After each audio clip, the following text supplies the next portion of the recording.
Hi, I'm Ruth Henry, Chair of Lipscomb's Academic Integrity Council. I'm here today to tell you a little bit about our academic integrity procedures. Our current system began in 2004 after we studied a lot of different schools for a couple of years and saw their honor codes and their integrity systems. The system that we've come up with, I believe, is a good one. It takes a redemptive approach because Lipscomb is a Christian school, and yet it still helps us to meet our goal of promoting integrity in all areas of life, including academics. So if you have an integrity infraction arise in one of your courses, this is what you should do. First, gather evidence to see if you have enough to continue with the case. Now, the infraction may have come from something you observed, it may come from a student who reported something, or it may even come from just a feeling that you have when you look at a student's submission that it's not their work.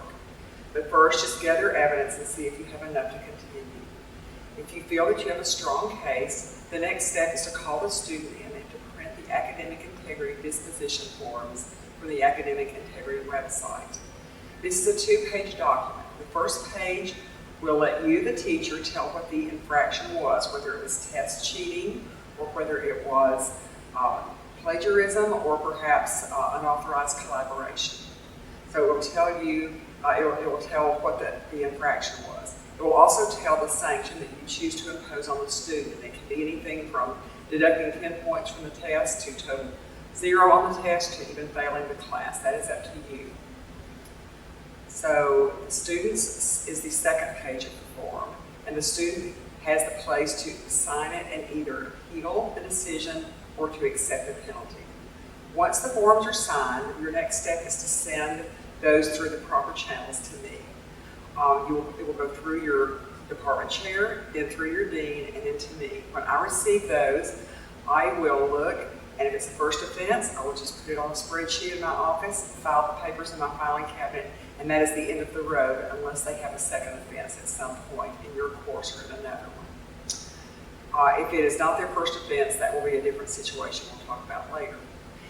Now, if the student chooses to appeal, which is really only a very low percentage of the time, if they choose to appeal, you will still send the papers to me, and I will see that when I receive them. Within 5 days of receiving the papers, if at all possible, we will convene the Academic Integrity Council for a hearing. Now, at the hearing, you would be present, the student would be present, and the Academic Integrity Council. They are composed of 2 students who are nominated by their academic departments, of 2 teachers who come from the Academic Advisory Committee, and me, the chair. We also have someone to take minutes and possibly witnesses for either side if they have first-hand knowledge of the case. During the hearing, each side will tell their side of the story, and we will ask questions of them. We will ask questions of the witnesses if that's appropriate.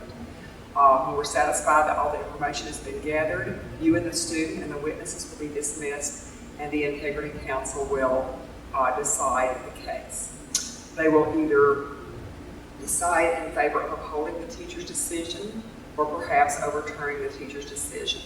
In some rare cases, they choose to impose even further university sanctions like suspension if the case is very egregious. The decision of the council is final. So, if you have something like this happen in your course, you can look at this video again, you can go to the Academic Integrity website, or of course you can, please feel free to contact me and I'll be happy to walk you through the process. This procedure is never pleasant, but we believe that ignoring a breach of integrity does not really, it's easier in the short run, but it does not serve the student well in the long run. If we approach this with a good spirit and fairly, it's our hope and prayer that the student will learn from the process, will be more careful in their decisions, considering the consequences in the future. Thank you for listening.